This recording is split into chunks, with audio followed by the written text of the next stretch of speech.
Die kronieke van die oorlog van Siele-reeks. Boek 1. Velaria. Die begin van die einde. Hoofstuk 26. Brilboabysmus. Hulle het nou in volslae eensaamheid gevlieg, 'n klein, skerp, soos 'n geslypte pylpuntwiggie wat hul weggebaan het in die digte, muurlik oprukkende skemer. Dit het oor die hange van die drakerig gesprei in pers, blaugrys en inkswart skaduwees, wat besonderhede verswelg en die wêreld omskep het in 'n soort reuse, sombere grafiere. Die rug self het hulle van alle kante omsingel, swart, tandsagtige, met tande van ewige sneeu gekroonde massas teen die agtergrond van 'n bloedrooi verblykende lig. Die wind wat voorheen net in die diep klowe gespeel het met 'n verre fluittoon, het skerper, kwaaier, stingender geword. Hy het nie meer net gewaai nie, hy het geskeer, geslaan, handjies onsigbare, ysige naaltjies in die gesig gegooi. En nou het hy van oos af, van daardie selfde wond aan die horison, nie net koue gebring nie, maar 'n duidelike, onmiskembare, in die bewussyn ingebrand reuk. Rook soos na 'n groot brand, bitter as en iets anders, suur, metaalagtig, diep vreemd en afstootlik, waarvan die tande onwillekeurig op mekaar geklem het. Dit was die reuk van bederf, die reuk van dit wat hulle op die hiele gejaag het. Dis hierdie aanwakkerende, huilende, vol haat geraas van die wind, die brul en fluit van woedende ligstrome, vasgekeer in die klipgange van die klowe, wat die eerste, verre, maar pynlik bekende geluid oorstem het.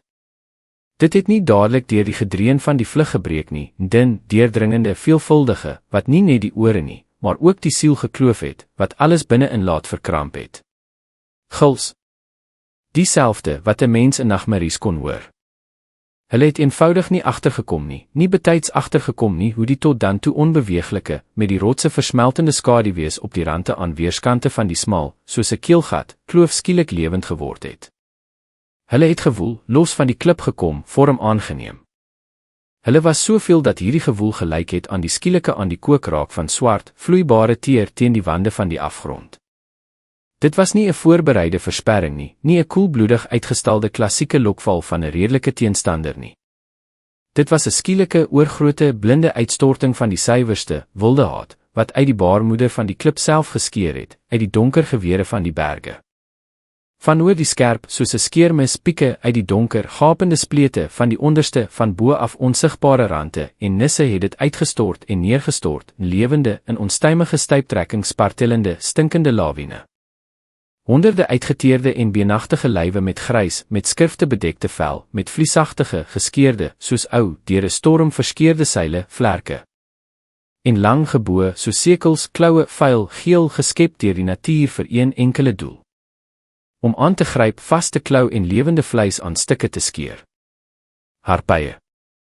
Die woord self, wat in die geheue opgekom het, was soos die gil. Hulle is hierheen gelok deur daardie veropmerkbare, onophoudelike bacchanal van voorbereiding by die grense van Lendorn, die aanhoudende gedreun van duisende stemme en die woedende geklop van smede, sterk, dierlike reuke van menigtes lewende wesens, die onrus self, die trilling van die lig van tallose vlugte. Hulle het geduldig gewag in hul berggrotte, die stinkende, met bene bezaaide lêplekke, en nou het hul wilde, troep, geen jammerte of vrees ken nie, instink gewys op die ideale, smulbyt. 'n klein groepie gevleelde wesens, wat van die hoofdtrop afgeruk is, wat altyd op hul lig, hul neste, hul mismaakte, maar eie lewe aanspraak gemaak het. Die aanval was snel en oorweldigend. Die droë, skerp gefluit van menigte maar lywe wat die lig deursny, het saamgesmelt in 'n deurdringende, veelstemmige koor van gekruis, waarin niks mensliks was nie, net suiwer, wilde woede, uit die rotsader ontsnap. Hulle het van alle kante tegelyk neergestort, gebruik maak van die blindheid van die rotse, die skielikheid en hul vermoë om asof uit die dikte van die klip self, uit elke kraak, uit elke skaduwee gebore te word. Hulle was soveel dat hulle vir 'n oomblik self die verduisterde lig verdof het, en die wêreld vir die klein afdeling versmalt het tot 'n warboel van kloue, vliese, ontblote bekke en waansinnige oë, wat met 'n doffe, vergiftig groenige lig gloei, soos vrot fosfor in die diepte van grotte. Die eerste verpletterende slag het die hippogrief, wat op die heel linkse flank gevlieg het, opgeneem. 2 harpye gedryf deur monsterlike, onverklaarbare sinkronisiteit, het hul klauagtige pote vasgeklem in sy kragtige, klapwinde vlerk. Bene het onder hierdie druk gekraak, dun, droë kners, soos brekende takke.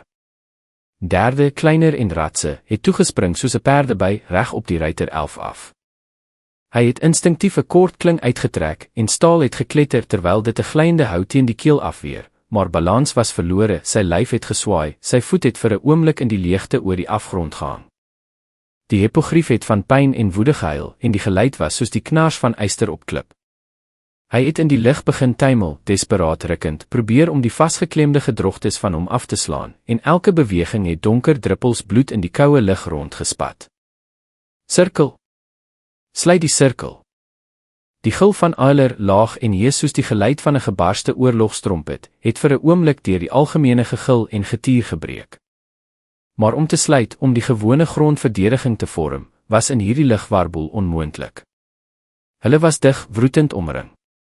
Die lug het letterlik gewemel van lywe, skreeuend, buitende speeksel spattende, waarvan die reuk van aas en klam klip afkomstig was. Kloue, skerp soos priemnaalde, het oor die elfiese wapens gekrap en geknerp, vasgehaak in die vere van die hippogriefe, klonte uitgetrek. 'n Verblindende sluier van leeragtige vlerke, klossige hare en vere het die sig vertroebel. Die boog, 'n wapen vir langafstand, was in so 'n digtheid en chaos nutteloos, die pyl het nergens ruimte gehad om homself te ontplooi. Klinge en kort dolke is in die spel gebring, die hippogriefe self het met hul skerp, soos sabels, klauagtige pote geslaan en met hul magtige, verbryselende snavels gewerk, maar vleis geskeur, greppende en weggooiende gillende klonte vere en bene. Maar die harpye was ontelbaar baie. Hulle het onverskrokke aangeval, geen vrees geken nie, verblind deur net een begeerte om te verskeer, te byt, weg te sleep na hul stinkende neste, wat in die diepste en donkerste splete van die rotse weggesteek was. Leraal, terwyl sy kort kapbewegings maak om 'n klauagtige skaduwee wat na haar gesig gespring het af te weer, het vlugtig afgekyk na die leier. Die reuse hippogrief het nou gelyk soos die lewende hart van 'n woedende orkaan. Hy het op 'n klein ligstukkies rondgespring en elke beweging was verpletterend. 'n Slag van sy reuse vlerk, soos die hou van 'n reuse knippel, het in die vlug 2-3 harpye tegelyk afgeslaan. Sy snavel en kloue het vleis geskeur soos vrot lap en donker spatsels het alle kante ingevlieg, die lug en rotse verkleur. Maar hy, die grootste en gevaarlikste, is deur hele tientalle aangeval sonder om hulself te spaar. Hulle het aan hom gehang soos vrot, weerwalglike vrugte, kloue in sy sy vasgesteek, aan sy stert vasgehaak, probeer om met al hul gewig hom om te werp, af te sleep, na die skerp, waggende klippe van die kloof. Hulle maar lywe het hom bedek soos parasiete, en met elke oomblik het sy beweging swaarder geword. Ifiel, wat teen die bewende, geskuimde nek van haar bang hippogrief gedruk het probeer om haar oë toe te maak en te konsentreer. Haar vingers het krampagtig in die rugsak na die warm, polsende klip gesoek, sy het probeer om sy verblindende lig vry te stel, om die aanstormende onreinhede af te weer. Maar een van die harpye, wat soos 'n slang onder die buik van haar perd deurgeglip het haar van agter aan haar mantel geruk. Stof het gekraak, haar lyf het geruk, en sy het skaars vasgehou, met haar hande in die digte vere vasgeklem, gevoel hoe die koue wind in haar rug slaan, en die leegte onder haar gaap. Om in hierdie warboel op die rug van die hippogrief te bly, kon slegs met beenkrag en greep, en daar was geen sekerheid dat sy die volgende keer sal kon vashaak nie. Elke so skok het gedreig om haar in die afgrond af te gooi. Rinaal, bleek soos 'n doek met 'n gesig wat in 'n uitdrukking van koue vasberadenheid verstyf het, kon nie die boog gebruik nie. Pyle was nutteloos in hierdie wroetende massa lywe. In plaas daarvan het sy met 'n kort dolk opgetree, vinnige steekhoue in die naaste van die oopgesperde snavels en gemikte kloue toegedien. Haar bewegings was akkuraat en die lem het met 'n doffe klap in die beenagtige borskas van die gedrogtes ingegaan, maar op die plek van die dood of gewonde het nuus dadelik aangekom en hul oë het gebrand met steeds dieselfde wilde waansin, wat geen moegheid ken nie. Lariel het geveg in 'n toestand soos doof, verstyfde water onder brosys met dieselfde lewelose, amper meganiese kalmte. Haar kling, nie lank nie, maar onberispelik gebalanseerd, het in die lug nie wyd, swaai bewegings geteken nie, maar kort, presiese, ekonomiese bo. Elkeen van hulle het net een doel gehad, om dood te maak. Een na die ander. Na die kling was daar net spatsels donker, amper swart, dik en taai bloed en vallende, verdraaide lywe, wat, terwyl hulle in die ysige stroomwind rondtolk, in die afgrond verdwyn het. Op haar pragtige, koue gesig was daar geen spoor van vrees nie, geen flits van woede nie, net 'n leë, vervreemde masker, waaronder nou die suiwer, geslypte meganika van die geveg geskuil het, tot op die vlak van instink gebring. Dit was asof sy nie die diep krapmerke op haar fyn arms agtergekom het nie die brandende pyn gevoel het nie, want haar bewussyn, moeg van die gruwel, het teruggetree, plek gemaak vir die lyf, wat elke beweging, elke posisie van die gewrig en senings onthou het, die lyf wat sy werk sonder die deelname van denke geken het. Orelin, wat by die eerste aanval van die harpye sy spies verloor het nou met 2 kort, ratse elfiese klinge geveg. In die lig, waar daar nie bo of onder, nie agter of voor was nie, net 'n kokende van alle kante lewende, vyande werwel, kon hy nie Talos letterlik met sy rug dek nie. In plaas daarvan het hy probeer om naby die hipogrief van die drede te bly, woe sirkels om hom met sy wapen te beskryf, die grypende, taai uitvalle van die harpye, wat met besondere woede op die ongewapende ruiter gemik was, af te kap. Hy het gewerk sonder om aan die gevaar te dink, met die woede van 'n opgejaagde dier wat sy eie beskerm, en sy gesig was nie van vrees verwronge nie, maar van gekonsentreerde, stil woede. Die drede, hulpeloos in hierdie lig warboel, ver van die geanker in die grond stille krag van woude en rivierstrome, het net doodsvas in die digte, na sweet en wind reikende maanhare van sy hipogrief vasgeklem. Sy oë was wyd oop, maar nie van dierlike vrees nie, daarin het 'n woedende, stil, ongelooflik gekonsentreerde vuur van waarneming gebrand. Hy het die algemene patroon van die aanval gelees, soos hy die patroon op blare sou lees of die geheime loopie van 'n dier oor die bosgrond, op soek na verborge reëlmatighede, die swak skakel en bres in hierdie oënskynlike chaos, waar ander net verwarring en blinde skrik gesien het. Hy het nie net individuele skreeuende gedrogtes gesien nie, maar die algemene beweging van die trop, sy kronkels en stamp, soos die stroom vuil water wat deur 'n bedding jaag, en die rigting van hierdie stroom was vir hom net so duidelik soos die stroom van 'n rivier. Hulle jaag ons na die kloof in, het hy skielik uitgeroep, en sy stem, gewoonlik stil en afgemete soos die geritsel van bladsye van 'n ou boek, het deur die oorverdowende getier van die geveg gebreek, net so skerp en duidelik soos 'n klokslag. Hulle jaag ons in 'n lokval. En hy was reg. Die woedende, oënskynlik sinlose aanvalle van die harpye, hul uitvalle en terugspring, hul malwendings het die hele afdeling na die nou, donker skering tussen 2 oorhangende, swart rotse gedruk, in plek, perfek geskep deur die natuur self vir die finale afrekening, waar hul getalle voordeel absoluut sou word, en die wendings van die hipogriefe, onmoontlik. Dit was nie net 'n aanval nie, dit was 'n jag met opdriewing, instinktief en genadeloos, wat aan die ou, donker wette van honger en uitwissing gehoorsaam het. Leral het dit dieselfde oomblik besef, en 'n eisige, deurdringende helderheid het haar oorrompel so skielike onderdompeling in 'n bergmeer, wat vir 'n oomblik die vurige, verblindende stormvloed van adrenalien gesmoord het. Hulle sal dit hier nie uithou nie. Die gedagte om in hierdie kloof te sterf, dat hul dood nutteloos sou wees vir almal, nog 'n uitgewiste streep in die boek van Sein, was bitterder as die dood self. Sy, terwyl sy afweer, het met die leier se blik gekruis. In sy goue, ongelooflik intelligente oë, nou omring deur opgewipte van pyn en woedevere, het sy nie net dierlike woede gesien nie, maar dieselfde, koue en onfeilbare begrip van uithoopigheid. En die bereide, in hierdie helderheid ryp geworde, volwasse en swaar besluit.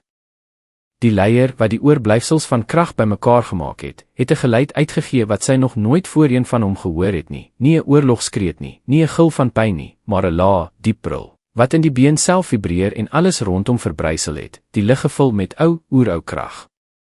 Dit was 'n uitdaging, nie net aan vyande nie, maar aan die lot self, aan die dood self, wat op vlerke nader. 'n Klank wat vir 'n oomblik die oorverdowende gegil oorklank het, en selfs hierdie waansinnige gedrogtes laat sidder het, hul blinde woede met 'n vonkel van instinktiewe, oeroue skrik voor krag wat hul eie oortref, verdof het. In plaas daarvan om op die plek te bly veg, het hy skielik vorentoe gestorm, reg in die dikste van die digtrop, wat oor die smal, soos 'n bottleneck, ingang van die noodlottige kloof gehang het. Sy kragtige uitval, soos die ram van 'n oorlogskip, het in die lewende, sissende mure bloedige, tydelike bres skoongemaak. Hy het nie tyd gemors om elke gedrogte dood te maak nie, hy het die vorming self gebreek, chaos en paniek gesaai, die woede van tientalle snavels en kloue op sy reuse, bloedende karkas afgelei. Dit was 'n berekening nie op ratsheid nie, maar op grove krag, nie op slimheid nie, maar op desperate opoffering. Agter my aan, het Leral geskreeu, en haar stem, gewoonlik so egalig en gesaghebbend, het in 'n hees, keelskerende gil ontaard, waarin daar beide bevelstaal en kaal, menslike smeking gehoor kon word. Almal agter ons aan. Ons breek nou deur. Dit was 'n desperate, mal, maar enigste kans, dun kraak in die klipmuur van verdoemenis. Die hippogriefe, gelei deur die ou troepinstinkt en eysterwil van hul ruiters, het in die gevormde, gapende deurgang gestorm, soos in 'n tonnel, in dieselfde vleis van die vyand uitgekap. Hulle het gevlieg deur 'n ware hal van houe, deur taai, grypende pote, wat uit die donker rotse uitgeruk het, en die lug rondom het gedreun, gevul met gegil, gefluit van deursnydende vlerke en die swaar gesis van gewonde diere.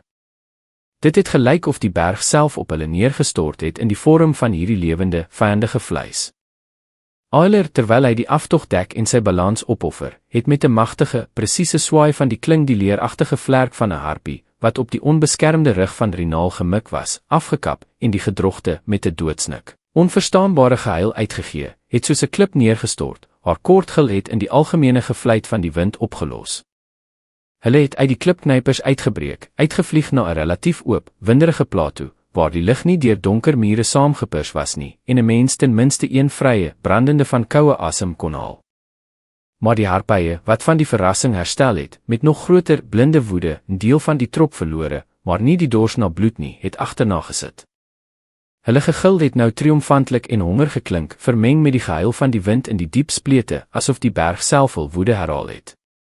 En die leier, gewond, met uitstaande, soos vreeslike juwele, uit sy vreemde uitgerukte kloue, met bloedige klonte vere, het nou die heel laaste gevlieg, doelbewus vertraag, die aftog van sy afdeling met sy eie, bloedende lyf gedek. Saam met Leraal het hy 'n skild geword, lewend en asemhalend, en die prys van hierdie skild was sy warm bloed, swaar, bloedrooi druppels wat van die hoogte in die verdonkerende, onversadigbare afgrond van die kloof geval het. Elke slag van sy reuse vlerke het met sigbare, pynlike inspanning gekom, spiere onder die vel het golwende van spanning beweeg, maar die ritme daarvan het nie versteur nie, dit was 'n stadige, opofferende en onverbiddelike ritme van aftog, soos die aftelling van die laaste slaaf van 'n reuse gewonde hart.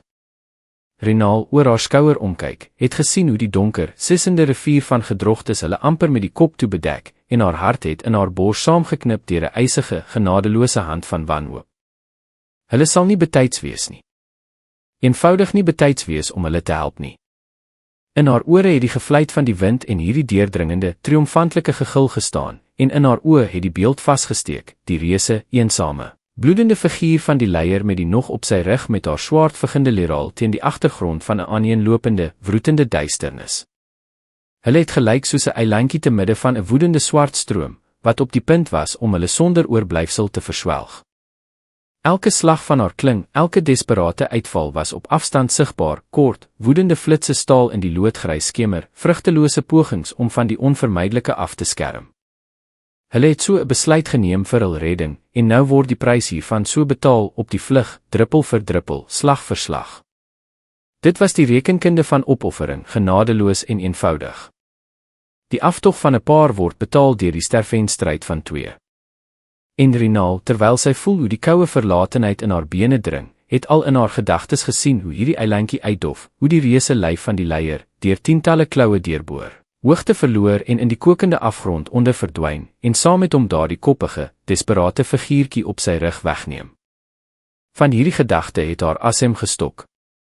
En op hierdie selfde oomblik van daardie selfde onverskrokke, ysige hoogte, waar valke onhaastig en majesteus onder waaksaam bewaking moes sweef, het 'n weerligstraal neergestort. Nee, dit was nie die blinde weerlig van die hemel nie. Dit was 'n griffioen. Reuse, donker, soos dieselfde donderwolk voor 'n stortbui. En agter hom, asof van 'n onsigbare ketting afgeruk, nog een, en nog een, en nog een. Nie 'n beklaglike 10 nie, maar miskien 'n hele 50. Dieselfde griffioene, wat die stadige, majesteuse konvooi sonder ophou moes bewaak. Hulle het afgeduik met 'n stom, verpletterende, absolute woede van ware heersers van die liggrotse, en op die trop harpye van agter en van die flanke af neergestort, waar hulle dit die minste verwag het, waar hul blinde woede geen bedreiging gesien het nie. Hul aanval was nie soos die wilde, chaotiese melee nie. Dit was 'n werkende meganisme, 'n vallende hamer, onverbiddelik en presies.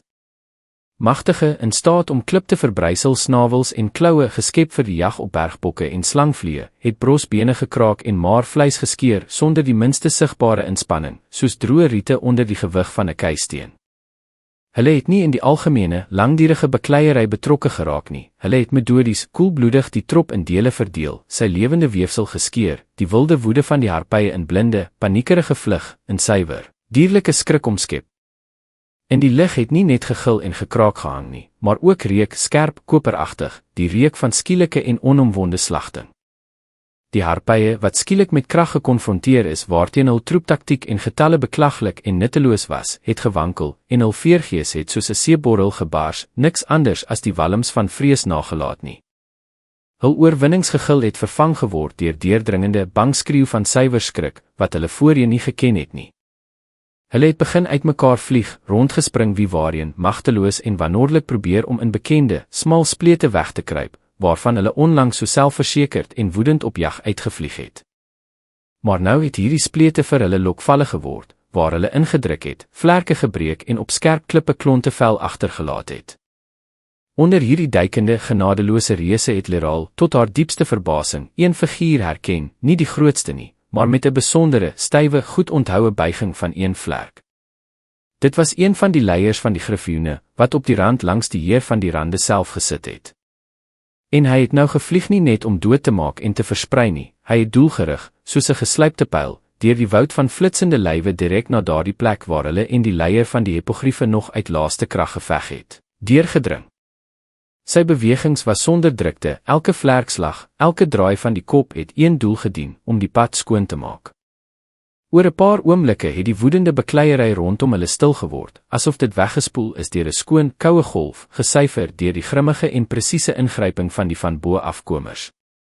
Die gewonde met bloed en vars wonde bedekte hippogrief, swaar en onderbroke asemhalend, het steeds op 'n wonder in die verdun lig gehou, instinktief die laaste, hardnekkigste gedrogtes afweer.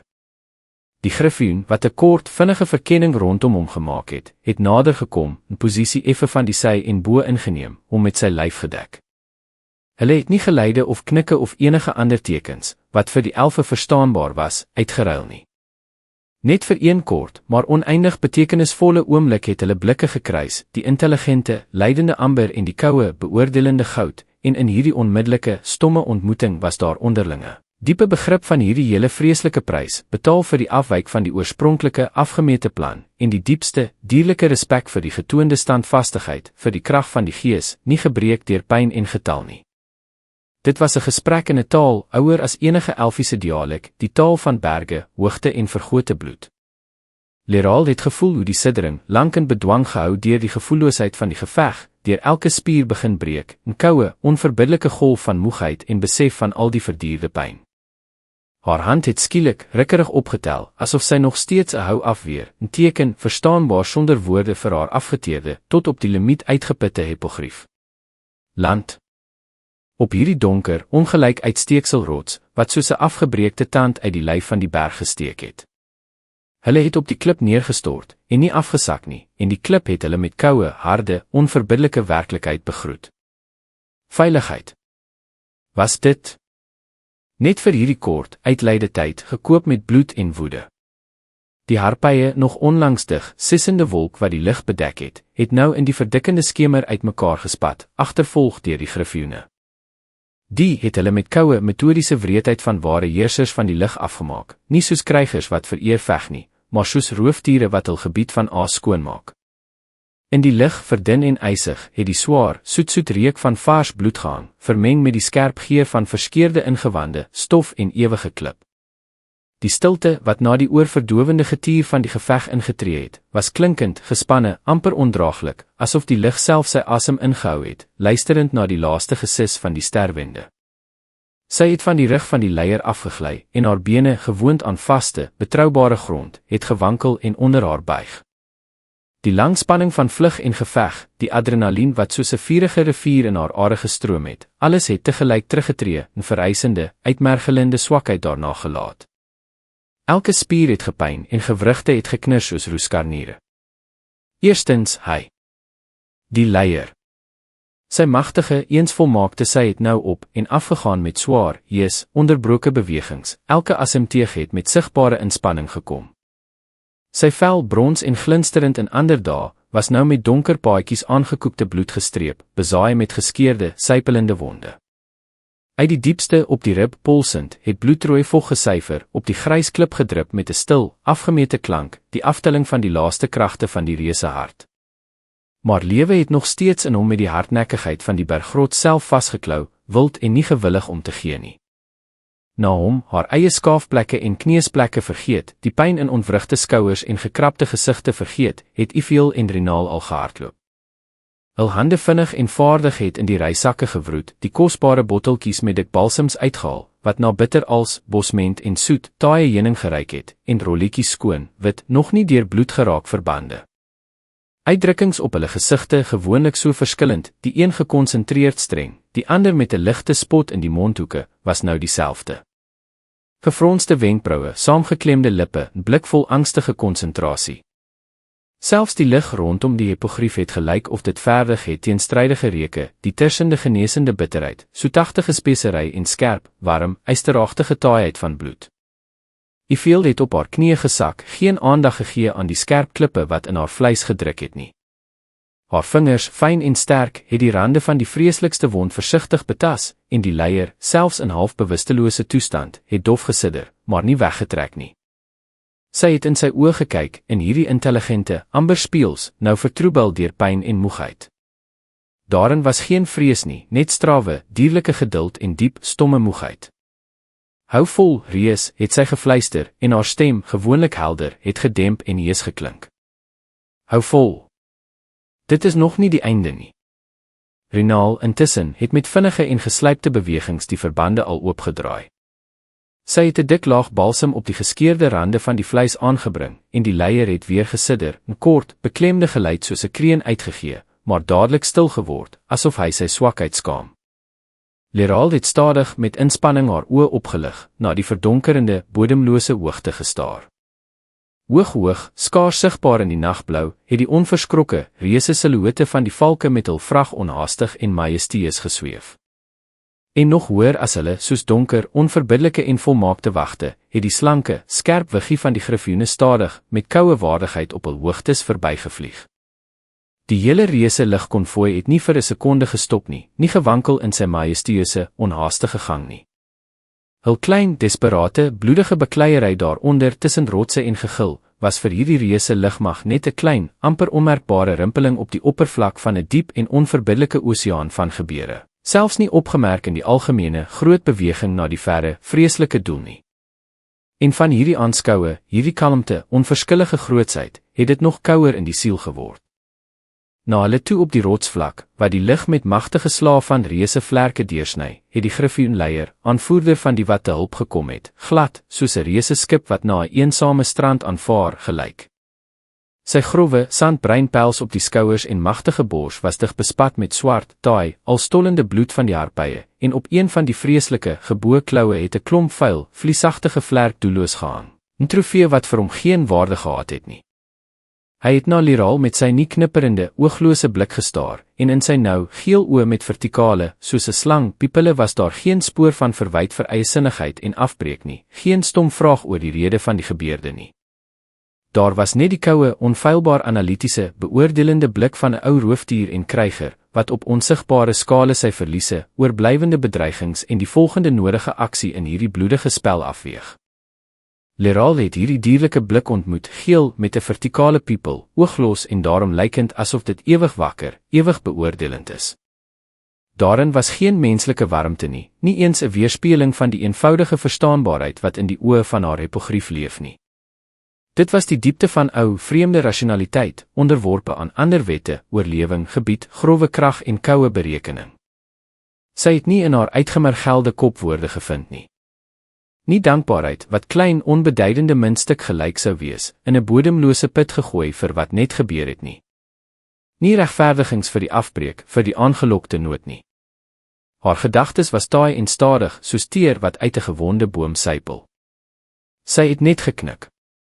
Kort, amper gewigloos, 'n beweging skaars waarneembaar onder die swaar moegheid wat op haar skouers gerus het.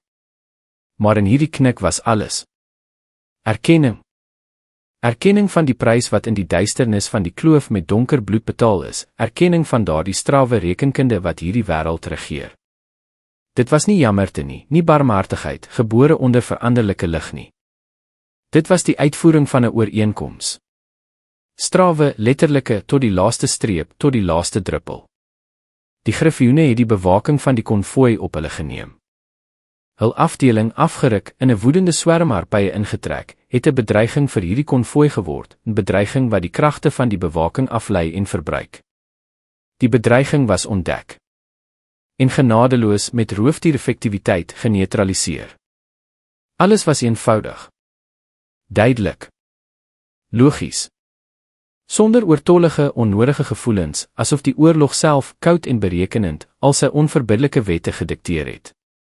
Sy het stadig die pyn in haar lyf oorkom, na haar afgeteerde afdeling, na die gewonde, met moeite asemhalende, maar lewende, oneindig kosbare makkers, na die mankende, swaar op 'n eenvoudige houtstaaf lenende, maar innerlik nie gebreek, nie oorwonne Talos, na die bleek, soos maanlig op sneeu, maar in die diepte van die oë 'n vaste, onwrikbare, soos klip, kalmte behouende Quendilor gedraai. Hulle het gestaan op mekaar of op hul uitgeputte hipogriefe geleun, en in hul stilte, in hul moe houdings was daar nie net vermoeienis gelees nie, maar 'n diep, saambeleefde trauma, 'n litteken op die siel, wat nou deel van hulle almal sou wees. Hulle het stil na haar gekyk, en in hierdie blik was 'n vraag, verwagting van bevel, gereedheid om op te staan en weer te vlieg, al het hul lywe net een ding gevra, om op die koue klip neer te stort en nie te beweeg nie. Ons sal die wonde verbind. Ons sal doen wat ons kan. Ons sal die hipogriefe laat uitasem. Maar ons kan nie lank dra nie, het sy gesê, en haar stem, na 'n oomblik se heesheid, het weer die gewone, staalagtige, kompromislose duidelikheid verkry. Dan vlieg ons verder, haal in.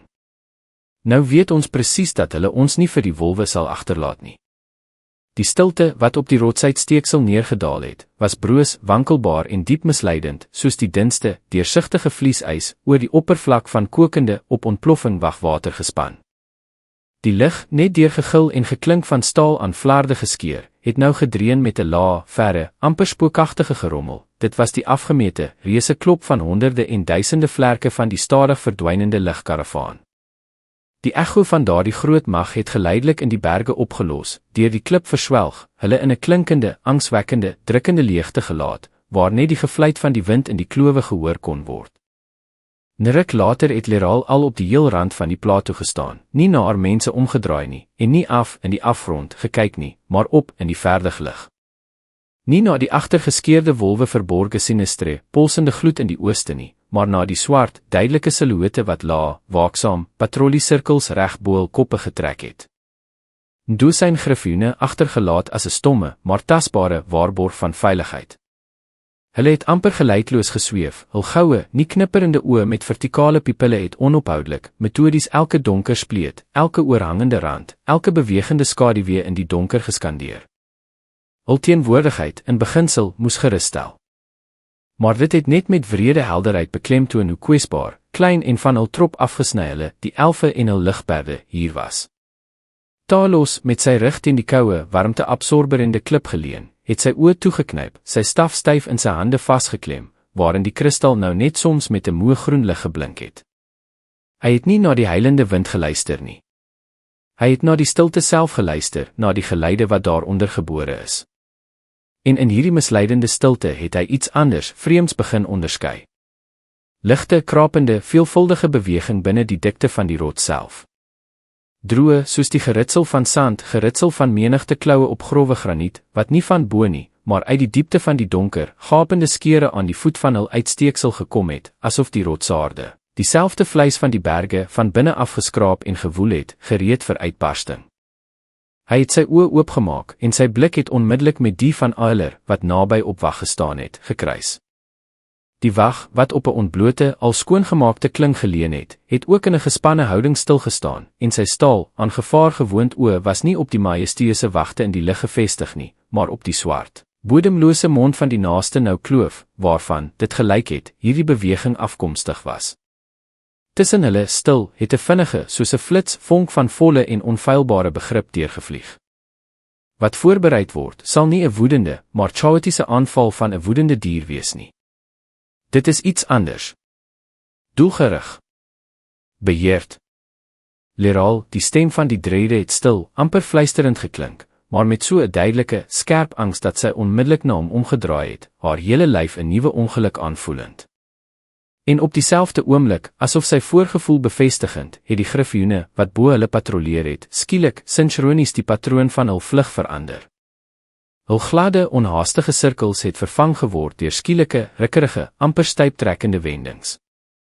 Een van hulle, wat die laagste gevlieg het skielik nie die gewone basbrul uitgegee nie, maar 'n kort, deurdringende, metaalagtige skreeu, 'n klank soos die slag van 'n staalkling op klip, 'n sein van alarm en gereedheid vir geveg.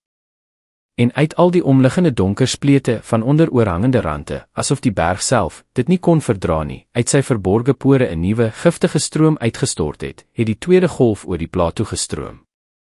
Minder in getal as die eerste, maar skrikwekkend gedissiplineerd georganiseerd. Hierdie harpye het nie as 'n blinde, onstuitbare lawine gevlieg nie. Hulle het met kort, presiese, gekoördineerde uitvalle beweeg, elke rotsuitsteeksel as skuiling gebruik, elke skaduwee as 'n onsigbaarheidsmantel, elke ongelykheid van die terrein as dekking. Hul een duidelike doel was leesbaar in die sinkronisiteit van hul wendings. Eers die lugwag vernietig of verjaag, dan die prooi alle paaie van aftog afsny en, laastens, vinnig en genadeloos die gewonde, op die oop plato vasgekeerde byt afmaak. Hulle het nie net aangeval nie. Hulle het uit die foute van die eerste trop geleer. Of, wat vreesliker was, iemand het hulle gelei. 3 griffioene van die wag, sonder om te weifel, het op die eerste grootste groep aanvallers afgeduik, 'n dodelike werwel van vere, kloue en verskeurde vleis in die lug bo die plato geskep. Maar die hoofmassa van die gedrogtes, slyg vermydende van direkte botsing met die magtige wagte, het van verskillende kante as een hegte stroom op hierdie stukkie gelyk klip, waar die elfe geskuil het, neergestort. Teen die muur. Druk julle rugge teen die rots. Het Eiler gegras en sy hees, keelskerende stem het weer die aanwakkerende, deurdringende gegil oorklank.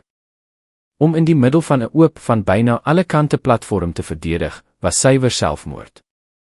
Hulle as een het na die naaste rots gestorm, probeer om ten minste een of ander beskerming van die rugkant te skep.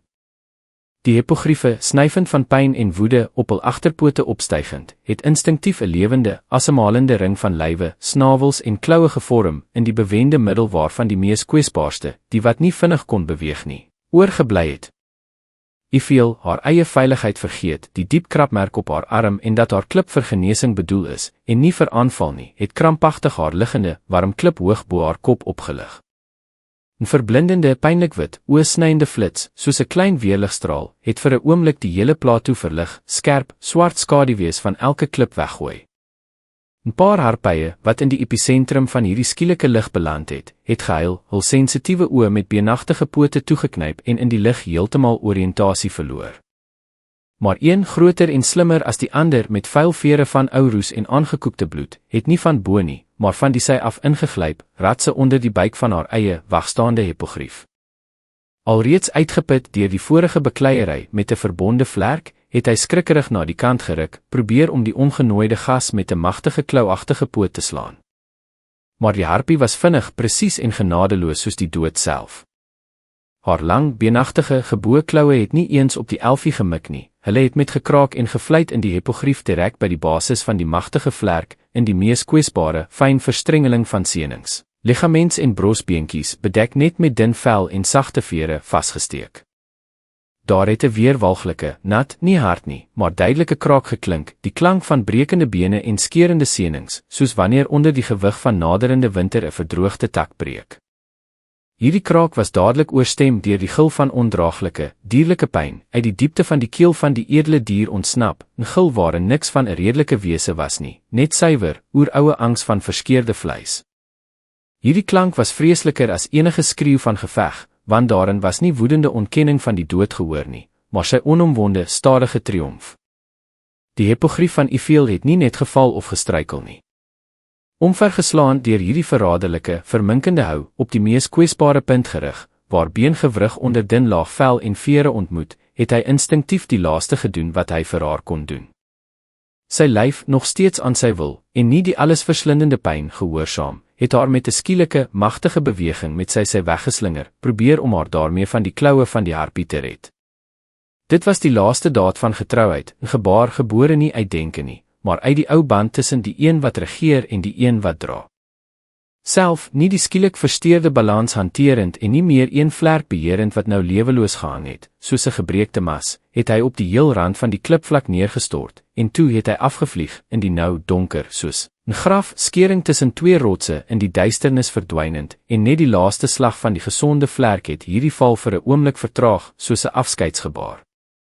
Ifiel het teen die klippe van die plato geslaan, oor skerp, soos lemme, skerwe weggerol en stil gebly, sonder 'n klank, sonder 'n kreun.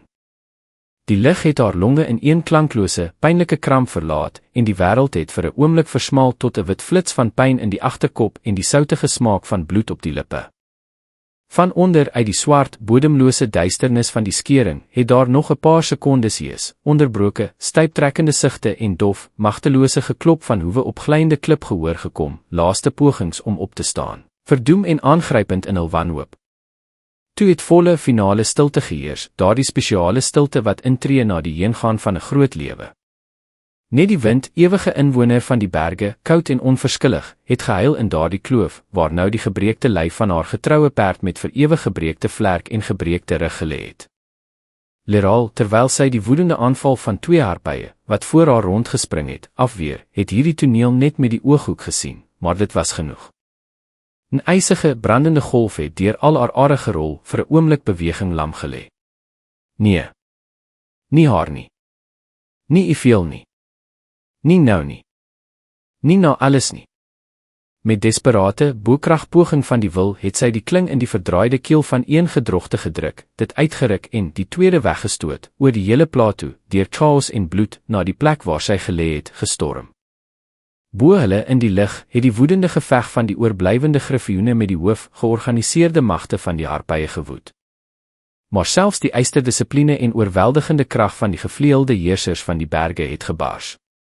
Die vyande, sonder om hulself te spaar, sonder om aan oorlewing te dink, het in aanval gestorm nie om in 'n eerlike geveg te wen nie, maar vir een enkele hou. Hulle het die reuse, sterk lywe bedek soos lewende, stinkende mos en aan die basis van die magtige vlerke vasgeklou. Een griffioen, verstrengel van kop tot voet deur 'n dosyn vasgeklemde lywe, kon nie betyds uit 'n styl duik kom nie en met oorverdowende, soos 'n ineenstorting geraas teen die loodregte rots vasgevlieg. Al sy martelaars in die bodemlose afgrond saamslepend. En tweede, die jongste en warmste, is in 'n nou, soos 'n spleet, skering ingetrek, waar sy reuse krag 'n dodelike lokval geword het. Hy is eenvoudig teen die klippe verpletter deur sy eie massa en die massa van die opgehoopte gedrogtes. Derde, hoogte verlore in hierdie ongelyke, uitmergelende stryd, is op die grond afgeslaan en al op die klippe, sonder die vermoë om op te vlieg, is vinnig en wreed aan flarde geskeur. 10 wagte het voor die oë verdwyn, soos ys in die son. Hul ligbedekking, wat so betroubaar gelyk het met vreeslike snelheid in duie gestort. En toe het die leier van die hippogriefe, terwyl donker bloed uit die diep, gapende wond in sy gesyfer het, sy besluit geneem. Hy het nie opgestyg om die sterwende bondgenote te help nie. Hy het die oorblyfsel van krag bymekaar gemaak en 3/4 van die sterkste, oorlewende familielede gelei, het oor die grond self, oor die klippe van die plato, reg op daardie digmassa harpye, wat die elfe by die rots beleer het, afgestorm. Sy aanval was nie 'n geveg nie, maar 'n orkaan van suiwer woede en laaste wanhoop. Sy magtige, soos hamers, hoewe en vreeslike, verbryselende snavel het gebreek, geslaan, beenagtige, ligte lywe alle kante ingegooi. Onder sy leiding het 'n paar hippogriefe, die pyn vergeet, 'n tydelike, bloedige bres in die ring van beleg geskep, die uitgeputte griffioene 'n asemteug gegee en 'n aansienlike deel van die dodelike aandrang op hulself afgetrek. Leral, intussen, het op haar knieë langs die onbeweeglike, klein figuur van Ifiel geval. Die geneeser het op haar sy gelê, in 'n onnatuurlike houding, haar gesig was wasbleek, en haar asemhaling oppervlakkig, onderbroke en hees. Leral het met bewende, maar vaste vingers die swak polsslag van lewe op haar koue nek gevoel. Hou vol, het sy gefluister, na Ifiel se oor buigend, nie wetend of sy haar in hierdie skemer tussen lewe en dood hoor nie. Leral het haar oë opgelig, en haar blik het oor die gevegveld gegly, 'n waarlik somber en uithopelose toneel oopgevent. 3 reuse lywe van griffioene, donker en majesteus, het al onbeweeglik op die klippe gelê, soos van die lig afgegooide bergreuse. Een het oor die uitsteeksel gehang, sy vlerk leweloos afgehang, soos 'n verskeurde vlag na geveg. Die wat nog in die lug gehou het, was gewond en uitgeput, hul vere, eens glinsterend met goud en brons, het nou van bloed en stof aan mekaar gekleef, hulle het met laaste kragte afgeweer, maar die ring van harpye het rondom hulle al digter toegesnoer, soos 'n lewende, sissende luiperd. Selfs die hippogriefe, gelei deur die gewonde, maar woedende leier, wie se manhare opgestaan het soos die vegmanhare van 'n woedende leeu, kon hierdie aandrang nie keer nie, stap vir stap, bloedige klonte grond onder hulle verlore, het hulle na die rots teruggetree, na die koue, genadelose klip, wat hulle laaste skuiling of algemene graf kon word. Talos, met sy rug teen die growwe, koude absorberende oppervlak van die rots gedruk, het sy staf tot bleekheid in sy hande vasgeklem. Die hout, gewoond aan die warmte van sy handpalm, het nou ysig en vreemd gelyk. Sy oë was toe, maar nie van vrees nie, vrees was 'n liekse waarvoor hy nie meer krag oorgehad het nie, maar van uiterste, amper nie menslike konsentrasie. Sy lippe, gebars van die wind en spanning, het nie towerspreuke gefluister nie, maar soekwoorde, stil en aanhoudend, asof hy met sy vingers die patroon op die bas van 'n ou boom betas, probeer om in die chaos van dood. In die oorverdowende gegil en gesis, die verslapping, die geringste kraak in die monoliet van die vyandige wil, daar dieselfde dun, onsigbare draad, waaraan 'n mens kon vashaak, te vind om homself en ander uit hierdie bloedige moeras te trek. Leier! Leraal! Het hy skielik uitgeroep, en sy stem, gewoonlik stil en afgemete soos die geritsel van blare op 'n windstille dag, het met onverwagte, deurdringende krag geklink, vir 'n oomblik al die algemene getier oorklank. In hierdie skreeu was iets van die roep van 'n roofvoël, van die waarskuwende gil van 'n ou boswagter. Grys, groot, met 'n litteken oor die oog. Op 'n aparte uitsteeksel links. Sy beklei nie. Sy gee bevele, kyk. Die blik van Leraal, skerp en besonderhede uitblikkend selfs in hierdie hel, het onmiddellik, amper sonder die deelname van denke, die aangeduide teiken gevind. Op die ver, eensame en hoë rosstand, weg van die hoofbloedpad, het daar inderdaad, weggestop in die skaduwee, 'n groot harpie gesit. Haar vere was die kleur van ou as en uitgebrande aarde, en oor die oog het 'n diep, bleek litteken, soos 'n spoor van 'n klou getrek. Sy het nie in die algemene melee rondgespring nie. Haar mismaakte, geboë kop met vinnige, blink, so swart krale, oogies het gedurig gedraai, die hele gevegveld met koue, roofdier versigtigheid dopgehou, die dun, geboë, soos 'n sekel, snavel was konstant oop, en van die skaars waarneembare bewegings van die keel, van die trilling van die vliesagtige vlerke by haar gevolg, was dit duidelik, sy het onhoorbare in die algemene oorverdowende getier, maar duidelike, soos die slag van 'n dolk, bevele uitgegee, die strome van haar gedrogtes na die plekke waar die verdediging verswak, gelei.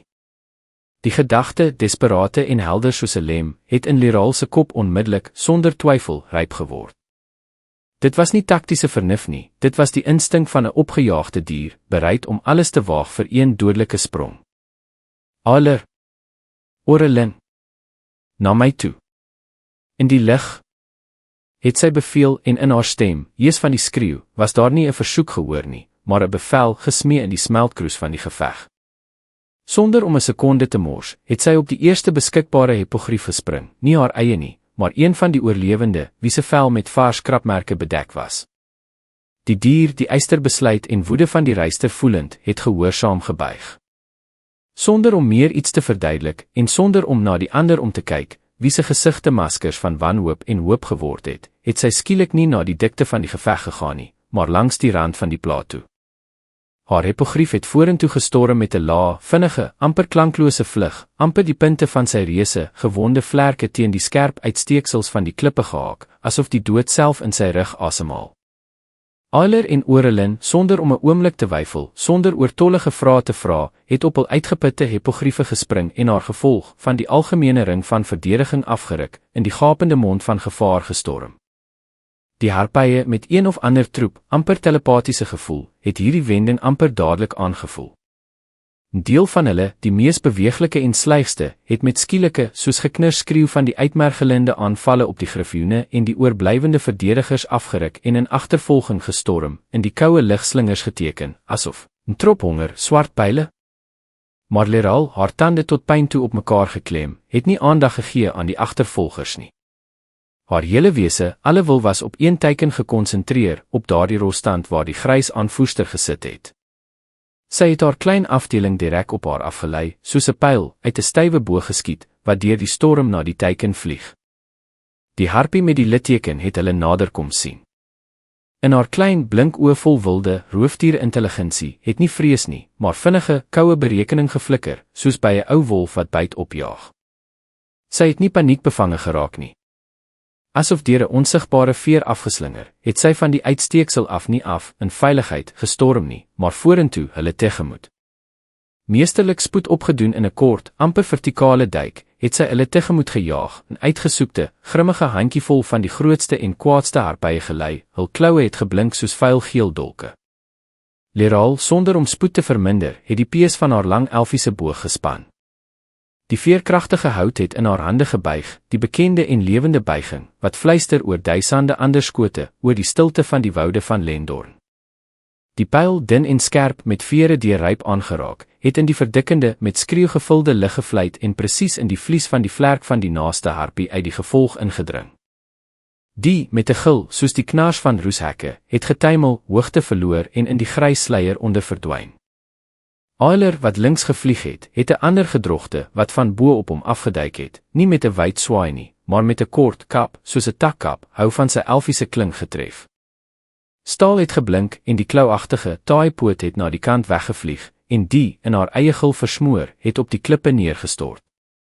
Orelin, skaars balans op die rug van die van wonde rukkende hippogrief behou, het op die gesing geskiet, die pyl, amper sonder om te mik geskiet, het met 'n dof klap die beenagtige bors van die derde harpie deurboord, wat, opgevou soos 'n gebreekte speelgoed, klankloos in die afgrond geval het.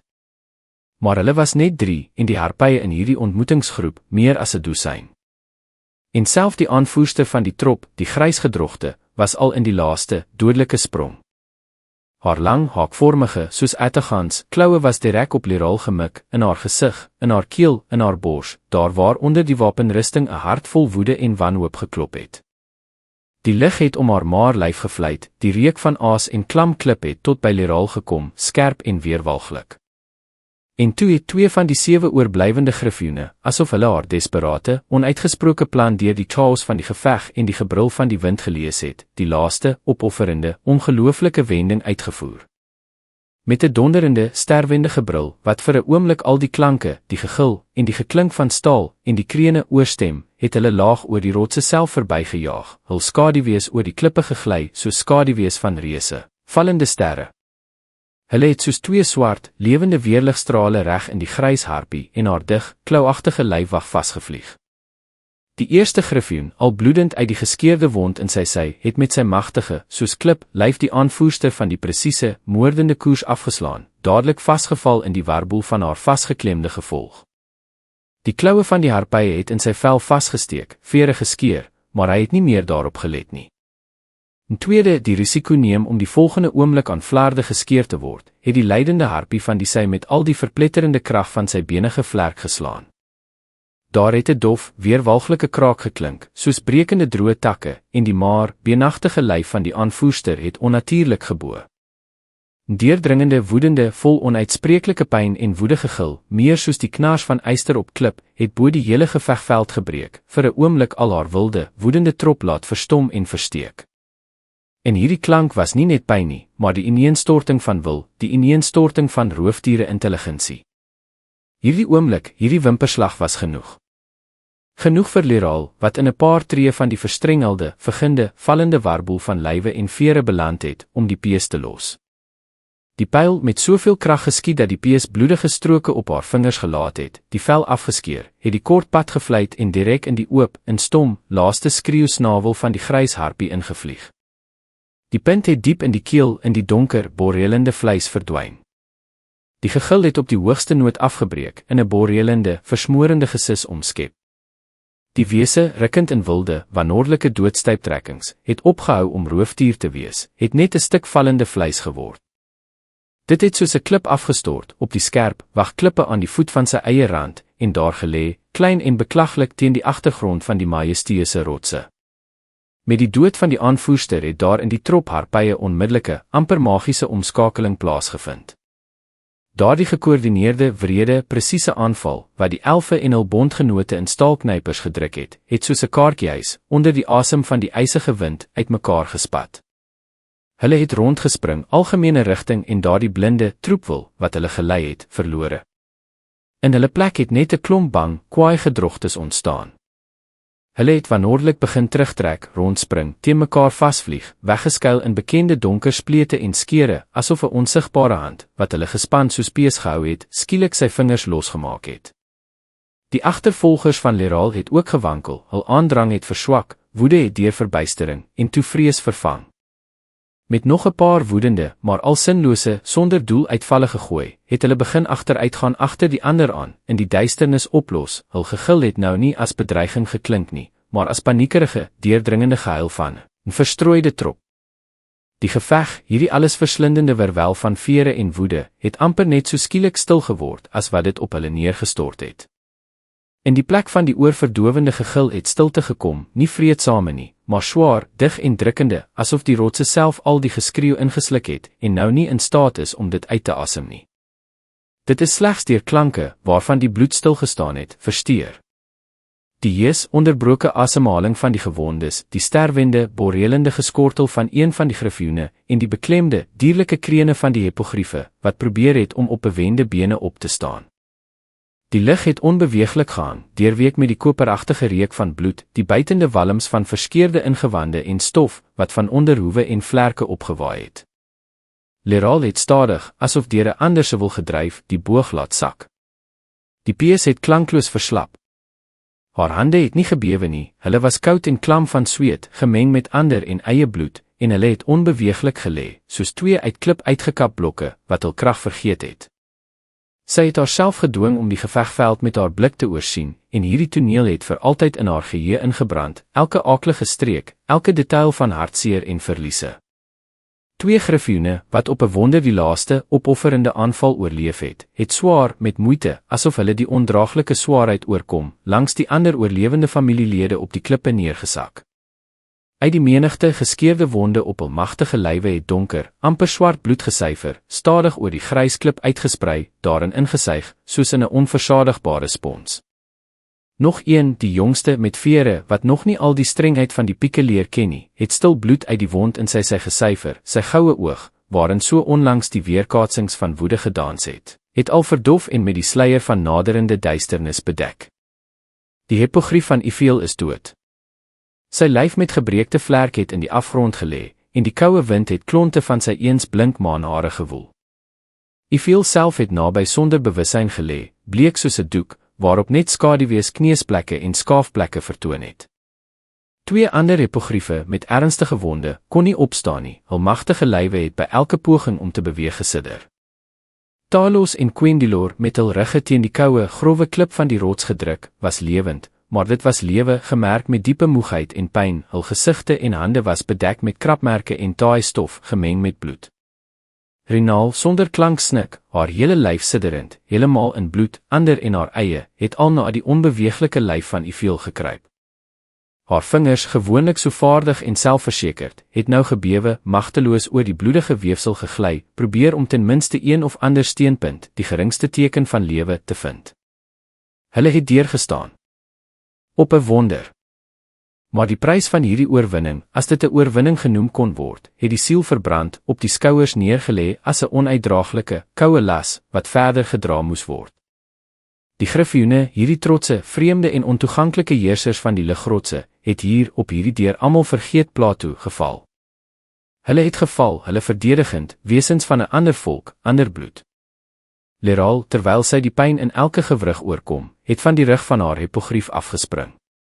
Haar bene, gewoond om vaste, betroubare grond onder hulle te voel, het vir 'n oomblik onder haar gebuig, en sy het skaars balans behou, op die warm, bewende sy van die perd geleun. Toe, wankelend soos na 'n lang siekte, het sy na daardie jong griffioen, wat die naaste gelê het, ernstig gewond en nie meer aan die oorblyfsels van lewe vasgeklou nie, gegaan. Hy het op sy gelê, sy magtige lyf, bedek met bruin verwarde pels, het onderbroke en swaar op en af gegaan. Die goue oog, wat al sy valkagtige glans verloor en met troebele sluier bedek was, het na haar gestaar sonder 'n spoor van vrees, sonder verwyte vir die aangelokte ongeluk. Daarin was net oneindige, moe helderheid, soos by 'n ou, ervare kryger wat sy einde ken en dit sonder murmurasie aanvaar.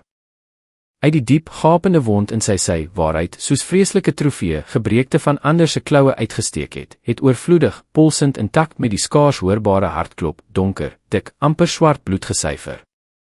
Dit het oor die klippe uitgesprei, onder sy lyf 'n taai, stadig groeiende plas gevorm. Sonder om aan die gevaar te dink, nie bang vir die laaste, reflekshou van die magtige vlerk nie, het Leral voor hom op haar knieë gesak. Skerp klippe het in haar vleis gedruk, maar hierdie pyn was niks beduidend. Sy het haar klein met bloed en vuil besmeerde hand op sy magtige, met stof en aangekoekte bloed bedekte bors gelê. Onder die dik, harde pels het sy die swakke, aritmiese, met elke oomblik verdwynende slaaf van die reuse, gewonde hart gevoel. Dit was 'n stadige, swaar klop wat die laaste oomblikke van lewe aftel, 'n klop waarvan haar eie hart in haar bors saamgeknip het. Die jong griffioen het 'n kort, borrelende klank uitgegee, wat nie soos 'n kreun of 'n kla nie, maar soos 'n diep, vogterige sug. Daarin was geen lyding nie, net konstatering, laaste rekening aan homself en die wêreld oor die uitgevoerde plig. Toe het sy goue, verdof oog vasgesteek, na een of ander punt in die leegte bokant haar gestaar, en nie meer beweeg nie. Die hart, wat onder haar handpalm geklop het nog 'n paar stadige, steeds swakker slae gemeet, 1, 2, 3. Die tussenpose het uitgerekt, ondraaglik lank geword. Toe het stilte ingetree. Volle, allesverslindende, vreeslike stilte. Die swaar spier onder haar hand het die laaste keer gesidder en stil gestaan. Dit het nie meer geklop nie. Sy het nie gehuil nie. Sy het net op haar knieë in die plas ander, nog warm bloed, onder die lae, swart lig gesit, en gevoel hoe die onuitdraaglike swaarheid van hierdie edele, vreemde, vir hulle opgeofferde lewens op haar skouers neerlê, in haar siel ingevloei het. Hulle het nog nie eens in die werklike, groot oorlog betree nie, maar het al die eerste, vreeslike en onherstelbare verlies gedra. Die stilte na die geveg was dik, taai, deurweek met die reuk van bloed, verskeurde ingewande, stof en dierlike vrees. Maar dit het nie lank geduur nie, miskien 'n paar swaar asemhalings. Die wind, slingerend, deurdringend en koud soos 'n meslem, het van die verpieke 'n nuwe, pynlik bekende klank gebring, ver, maar veelvuldig, in een stroom gegil saamsmeltend. Nog 'n trop. Groter honger. Gelok deur die reuk van vars geveg en bloed, het dit al agter die rotstoppe gesweef, die geskikte oomblik afwag om op die verswakte, bloedende byt af te storm. Leral het stadig met inspanning haar handpalm van die afkoelende, met grove pels bedekte bors van die griffioen losgemaak en op haar voete opgestaan. Haar gesig, gewoonlik pragtig en uitdrukkingsvol, was nou 'n ondeurdringbare masker van opgedroogde vuil, sweet en opgestolde spatsels ander en eie bloed. Die volgende golf is al naby. Ons sal nie hier nog so ontmoeting uithou nie. Ons moet van hierdie plato afgaan. Nou, haar stem het laag, hees van spanning geklink, maar met dieselfde onverbiddelike staalduidelikheid as altyd, wat geen plek vir twyfel gelaat het nie. Eiler, wat sy onderarm met 'n bloedige klomp weefsel verbind het net somber geknik, sy strawwe, met groewe gekerfde gesig het nog donkerder en hopeloos geword. Oorelin, wat gehelp het om die van pyn en vrees bewende hypogrief vas te hou, het angswekkend, amper instinktief na die lig, na daardie top, van waar die klanke gekom het, gekyk. Maar Ifiel het Rinaal begin, sonder om haar bloedige, maar vaste hande van die bors van die elfie af te trek. Haar vingers, nie meer bewende nie, het vinnig en professioneel gewerk. Sy het die beskadigde ribbes gevoel, digte, drukkende verband van die verskeurde mantel aangebring, probeer om die moontlike breek vas te maak, of net die inwendige bloeding te stop. Sy sal die skudding in die vlug nie kan verdra nie. Sy kan nie eers sterk geskit word nie, anders. Sy het nie klaargemaak nie, maar almal het verstaan. Dan sal sy gedra word, sonder om geskit te word, soos 'n brose vaas, het Talos vasbeslote gesê. Hy het nader gekom, swaar op sy staf leunend, sy gesig was grys van moegheid, en die weer opgedaagde pyn in sy been, maar sy blik het helder en gekonsentreerd gebly. Hy het die oorlewende, maar gewonde griffioene met sy blik omsoek. 6 het oorgebly. 4, insluitend die 2, wat aan die laaste, opofferende aanval deelgeneem het gesit of gelê, swaar asemhaal, wonde gelik en nie in staat om op te staan nie. 2 ander, effe minder beskadig, maar ook bedek met vars nie diep wonde, het waggestaan, hul goue, nie knipperende oë was op daardieselfde top, van waar die sinisterse klanke gekom het, gefestig. Hulle kan dra. Versigtig. Soos byt, wat na die nes gedra word. Hulle is sterk, selfs gewond, hul pote kan vashou sonder om oortollige lyding te veroorsaak. Dit is ons enigste kans. Die idee was mal belaglik teen die natuur van hierdie wesens. Griffioene was nooit paktiere onderdanige draers nie. Hulle was hoë roofdiere, onverdeelde heersers van hul rotse, gedigte en selfgenoegsame gevegseenhede, wie se wil nie deur 'n toom nie, maar slegs deur hul eie keuse en krag vasgemaak is. Maar die strawwe, kaal werklikheid, deurweek met bloed en vrees, het nou sy onverbiddelike voorwaardes gedikteer. Een van die griffioene, dieselfde, wat in die laaste drang die aanvoerster van die harpye met die magtige vlerk geslaan het sy reuse, arend, met littekens bedekte kop gedraai. In sy goue, vertikale piepel, op Leraal en haar elfe gerig, was daar geen vrywillige instemming gelees nie, geen oop weiering nie. Daar was net die koue, onfeilbare berekening van 'n roofdier, wat die kanse van die trop op oorlewing beoordeel. Hy het asof in sy verstand die afstand na die sinisterse top, die aantal van sy gewondes, nie in staat om te veg familielede, die brosfigure van die elwe afgeweeg en 'n kort, keel, soos geknars klank uitgegee, iets tussen die gekras van 'n kraai en die lae gegrom van 'n bergleeu. Toe het hy stadig, terwyl hy die ooglopende pyn in die gebreekte vlerk en geskeurde sy oorkom, sy magtige, leelyf nog laer laat sak, amper op sy buik lê, en sy wyd, gespierde rug uitgesteek. Dit was 'n gebaar sonder voorganger. Ondinkbaar. Maar ander keuse, behalwe om hierdie stomme, swaar opoffering te aanvaar, het hulle eenvoudig nie oorgebly nie. Goed stil, maar duidelik het Quendelor gesê, en in sy stem, gewoonlik sonder emosies, was daar diep, treurige dankbaarheid gehoor. Die ou priester, dit het gelyk, het die oorblyfsels van krag uit die klip onder sy voete, uit die ou geheue van die aarde, geskep. Ons vertrou op hul krag en eer, en op ons eie plig teenoor hulle. Ons doen wat gedoen moet word. Rinaal en Ailer met die grootste, amper heilige versigtigheid, probeer om nie die geringste oortollige pyn te veroorsaak nie, het die gevoellose, lig soos 'n veerlyf van Ifiel opgelig. Twee ander, minder beskadigde griffioene, terwyl hulle na die optrede van hul familielid gekyk het ook, na 'n kort pouse, op die klippe neergesak, versigtig toelaat om die mees verswakte, nie in staat om in die lig te hou hippogriefe, wie se vlerke gebreek was of wie se bene van bloedverlies bewende, op hul wyd, warm rugge neer te lê. Leraal het intussen na die leier van die hippogriefe gegaan. Hy het gestaan, sy magtige, soos pilare, bene in die klip gesteek, sy brons, met digte maanhare bedekte bors het swaar en onderbroke op en afgegaan. Die wond in sy sy was styf vasgemaak, maar aan die rande van die grove verband het daar al vars, donker kolle bloed deurgekom. Hy het sy groot, intelligente kop gebuig, en sy geboë snavel met daardie selfde bekende, ou litteken het sag, amper teederig teen haar skouer gestoot. En hierdie eenvoudige gebaar was al hul algemene, kort, maar gevulde geskiedenis vervat. Onmiddellike vertroue, stomme eet, saam op die klippe vergote bloed en algemene doel, waarvoor hulle albei nou vermink was, die een fisies, en die ander geestelik. Jy sal kan, my vriend, het sy gefluister, terwyl sy haar handpalm oor sy warm, klam van sweet nek onder die digte maanhare gevee het. Haar stem was stil, maar vol vaste vasberadenheid. Tot by die dwergsitadel. Tot by Nar Oesdoem Arak. Daar sal rus wees. Daar sal veiligheid wees. Ons hou vol. Die leier het haar geantwoord met 'n stil, keel, soos gespin klank, onfeilbare instemming en warm aanmoediging, asof hy sê dat hy verstaan en gereed is.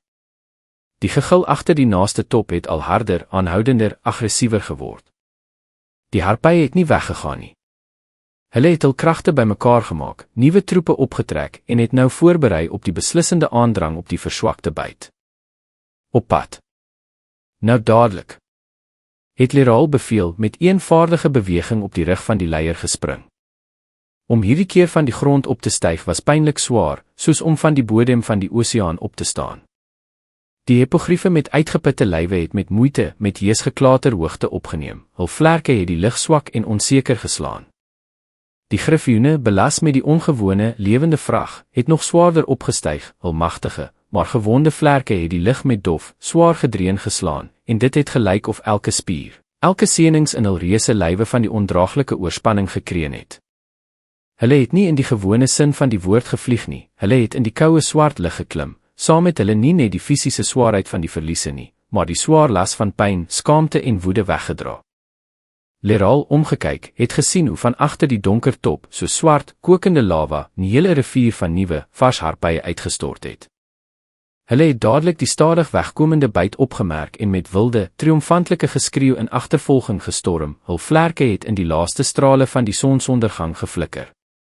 Maar die afstand wat die elfe en hul diere al opgeneem het, was al aansienlik en die opstyging vir die agtervolgers het teen die sterk teengewind, wat uit die klowe gewaai het, gegaan. Boonop, die griffioene, selfs ernstig gewond, het instinktief hoër gevlieg, die magtige opwaartse strome ontoeganklik vir die ligter, maar minder uithou vermoë en ervare in hoogtevlugte gedrogtes gebruik. Die agtervolging, vol spanning en yskrik, het gelukkig nie lank geduur nie. Wanhoopig om die wegslypende byt in te haal, en nie die risiko neem om so hoog en ver van hul neste af te gaan nie, het die harpye geleidelik agter geraak, hul woedende geskreeu het stiller geword, en uiteindelik het hulle in die verdikkende skemer opgelos, soos 'n vreeslike, maar vlugtige nagmerrie, waarvan 'n mens vir 'n tyd kon wegvlug. Maar die vlug self, vrygestel van die onmiddellike agtervolging, het in 'n lang, uitmergelende marteling vir elke lewende wese in hierdie gewonde afdeling verander. Elke beweging van die reuse vlerke het skerp, knaande pyn in die vars wonde teruggekaats.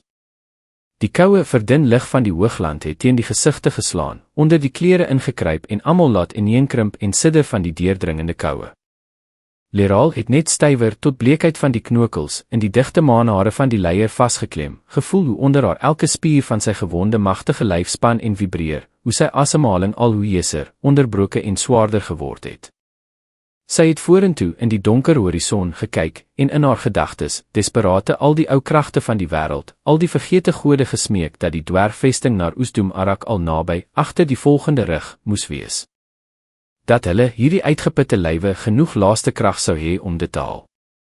En dat Ifiel stil, bleek en bros op die wyd rug van die vreemde, maar haar dragende reus, sou oorleef. Sou uithou tot daardie reddende oomblik wanneer die kuns van die elfiese geneesers en die magie van die dredes haar weer tot lewe kon terugbring. Agter in die somber, uitgerekende gelid, het die griffioene swaar gesweef, meer sweef as vlieg. Twee van hulle, gekniehalter deur die ondraaglike swaarheid en pyn, het op hul wyd rugge die hulpeloos lywe van gewonde hippogriefe, toegedraai in die oorblyfsels van mantels, gedra. Hierdie aanskoue was terselfdertyd beklaglik en majesteus, sielsknellend.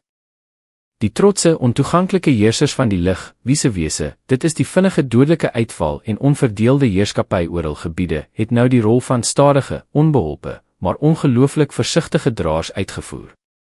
Hulle het swaar gevlieg, hul magtige vlerke het die koue lug met dof, ingewande gedreun, soos die gekreun van die aarde geslaan, maar nie opgegee nie, nie afgesak nie. Derde, die versigtigste, het die kosbaarste gedra, die gevoellose, asemlose lyf van Ifiel. Hy, dit het gelyk, het die brosheid en belangrikheid van sy vrag instinktief verstaan. Sy vlug was wonderbaarlik glad, amper gewigloos, hy het die geringste stabiele strome gevang, kunstig die turbulentie en liggate vermy, beweeg met klip, amper rituele onhaastigheid en akkuraatheid, asof hy nie 'n elfie gedraai het nie, maar 'n kosbare heilige houer wat nie gemors kon word nie. Renaal, wat op haar ook gewonde hippogrief langs hierdie reus gevlieg het nie haar oë daarvan afgeneem nie, of eerder van daardie toegebonde pakkie op sy rug. Haar eie moegheid, haar vrees, haar pyn, alles het teruggetree, in een stywe klonkie saamgepers voor die enigste, allesverslindende taak. Eenvoudig om te vlieg. In haar afgeteerde reisak, behalwe die karige persoonlike voorrade, het daar die sorgvuldig nog in Lendorn opgegaarde klein bietjie van die sterkste genesende krye, hars en balsams gelê. Hulle was tot ergernis min, en hul krag was nie grenslose nie, maar hulle het daar dieselfde swak, skaars in die donker gloeiende vonk van hoop gegee, waaraan sy met al die kragte van haar moe siel vasgeklou het.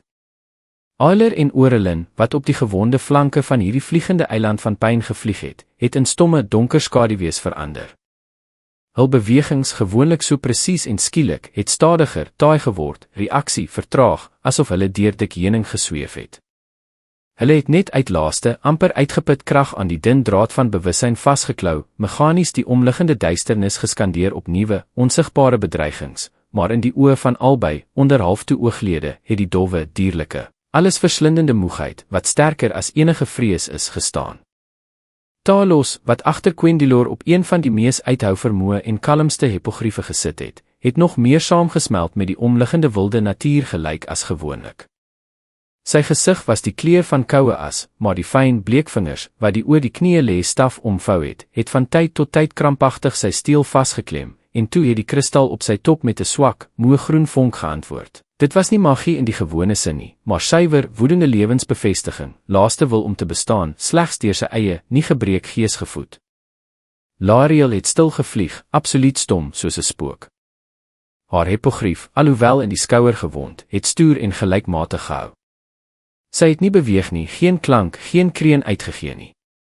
Haar silwer, gewoonlik opgesteek hare het nou op die ysige windgewilde ralo gewaai, en haar blik, leeg en nie sienend, was na een of ander plek in die ruimte voor haar, asof sy nie na die verbyvliegende swart rotse gekyk het nie, maar in een of ander innerlike, bodemlose leegte van haar eie hartseer en vervreemding.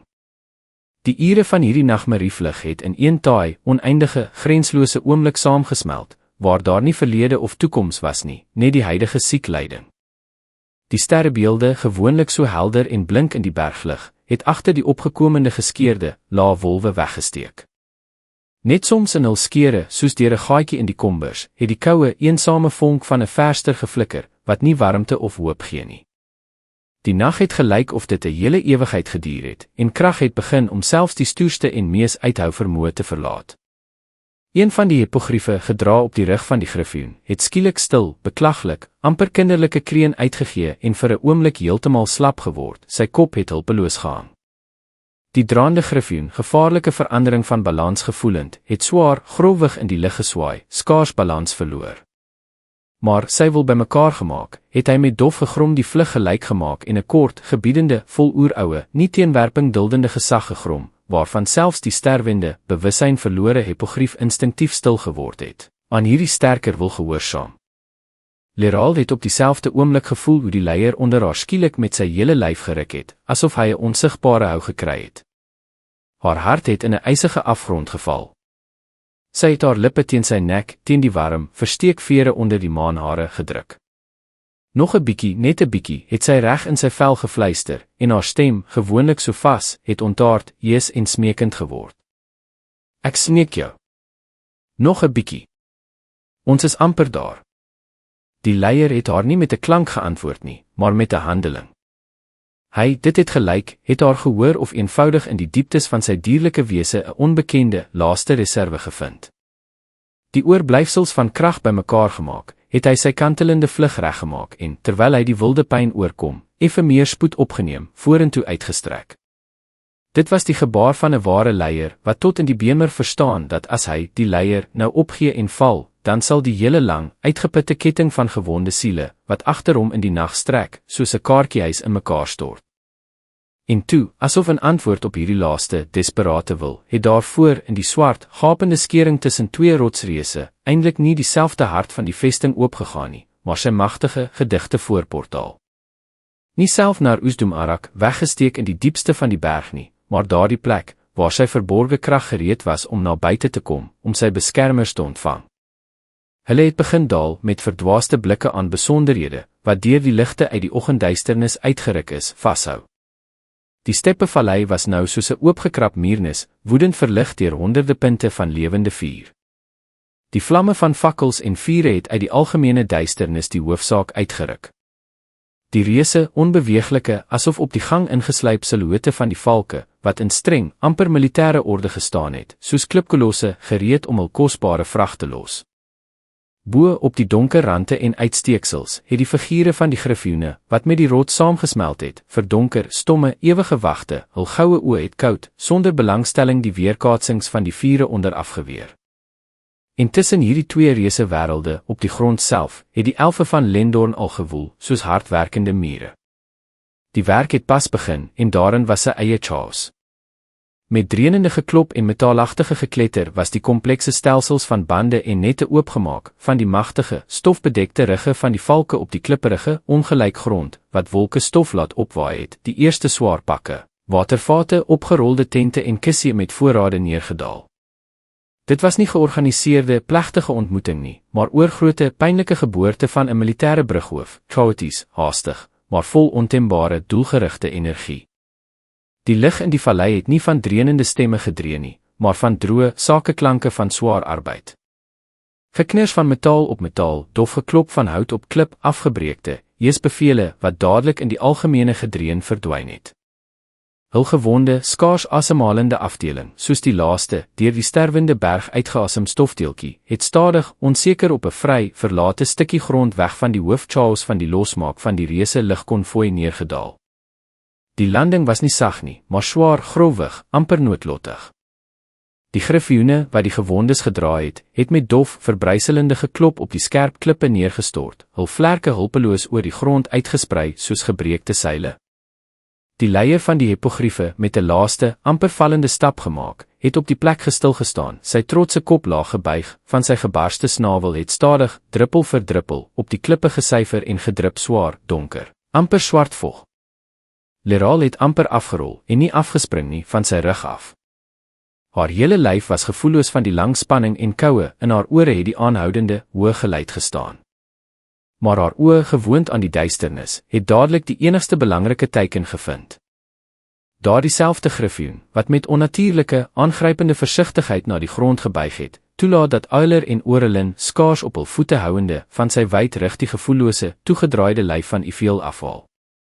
Rinal was al naby, haar gesig was verdraai deur stil, innerlike paniek, maar haar hande het vinnig en presies gewerk, sy het al die sluitings op die bors van die elfie oopgemaak, probeer om by die wond te kom, die wonde te beoordeel.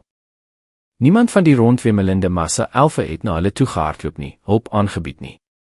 Hul aankoms, so dramaties en tragies, het heeltemal onopgemerk gebly in die algemene, donderende warboel van die losmaak van die reuse lugkonvooi. Hulp! Hierheen hulp nodig nou dadelik. Die stem van Leral het die eerste keer ontaard, onopvallend en magteloos in die algemene oorverdowende gedreun geklink. Sy het 'n diep, brandende in die longe asemteug geneem en herhaal, al nie skreeu nie, maar bevel gee, na haar mense, na daardie paar, wat nog kon beweeg en verstaan. Talos. Quindilor. Rinal sê, wat met haar? Leef. Sy self, wankelend soos dronk van moegheid en pyn, het na die leier gehardloop. Sy diep gapende wond het donker, dik bloed deur die deur en deurweek verband gesyfer. Hy swaar, asemgehaal, sy magtige bronssy het gewankel, en elke asemteug het met sigbare, pynlike inspanning gekom. Naby een van die griffioene, daardieselfde, wat die gewonde hippogrief gedra het stil, soos 'n dier, gekreun, probeer om met sy tong by die diep, geskeurde skering op sy eie vlerk te kom, maar kon nie. In die lig tussen hulle het nie die triomf van die lang verwagte aankoms gehang nie, maar die bittere, dringende, ongekunstelde werklikheid. Hulle het op 'n wonder uitgehou, maar nou, op hierdie koue grond, moes hulle oorleef. En hiervoor was daar desperate nodig wat hier, in hierdie warboel, nog nie was nie, georganiseerde hulp, medisyne, veilige, warm plek, en nie hierdie deur alle winde deurwaaide stukkie grond nie. Leral, terwyl sy haar bloedige handpalm van die warm, bewende sy van die leier afgehaal het met die nader gekom Talos se blik gekruis. Die drede, swaar op sy staf leunend, het self al in die rigting van die elfe, onder wie die glinsterende wapenrustings van krygers nie geflikker het nie, maar klere van ander, beskeie snit, van sterk, ongeverwe stof die kleur van aarde en mos, met fyn patrone wat die verstrengeling van wortels en blare uitgebeeld het, gekyk. Die dredes van die ewige woud. Vir die hippogriefe en griffioene, die stem van Talos het stil, beklemd geklink, maar met daardie onweerlegbare, natuurlike helderheid, wat geen teespraak vereis het nie, en in sy oë het 'n swak, maar vaste hoop opgevlam, hulle sal help. Net hulle het die krag en kennis vir so diep genesing. Die krag van die lewe self. Hy het nie haar antwoord of goedkeuring gewag nie. Die laaste bietjie van sy eie, amper uitgeput kragte in 'n vuis bymekaar gemaak, het hy, terwyl hy die mankheid en duiseligheid oorkom, na die naaste groep dredes gegaan, sy staf in sy hand swak, maar aanhoudend moe groen lig gepols, soos baken vir sy eie. Quindilor, wat hierdie stomme toneel dopgehou het stadig, swaar geknik, asof hy die woorde van die drede bevestig. Sy ou wyse blik, wat die kringe van eeue gesien het al alles beoordeel en afgeweeg. Hy het na Leral gegaan, en sy stil stem, vol onweerlegbare, vaderlike vasberadenheid, het duidelik geklink. Ons moet na binne gaan, het hy gesê, en in hierdie eenvoudige woorde was daar geen plek vir twyfel nie. Ifiel sal in die klipsale help. En vir al die ander gewonde sal daar beter as hier, op die oop wind, wees. Hy het die oorblywende op hul voete, Euler met sy strawwe, verstyfde gesig, die bleek, maar by mekaar soos die pees van 'n boog, gesig van Orelin, die leë, vervreemde, maar nog steeds gehoorsame oë van Laeriel met sy blik omsoek. Dit was nog krygers, al uitgeput tot op die limiet. Hulle kon dra. Hulle moes dra. Die besluit is sonder oortollige woorde, amper instinktief, soos die laaste daad van die wil van die verdrinkende geneem. Ayler en Orelin na mekaar gekyk, het weer met die grootste, amper heilige versigtigheid na die lyf van Ifiel gegaan en van saamgeklemde, van moegheid bewende hande en oorhaastig afgeneemde, nog warm mantels geïmproviseerde draagbaar gemaak, haar opgelig.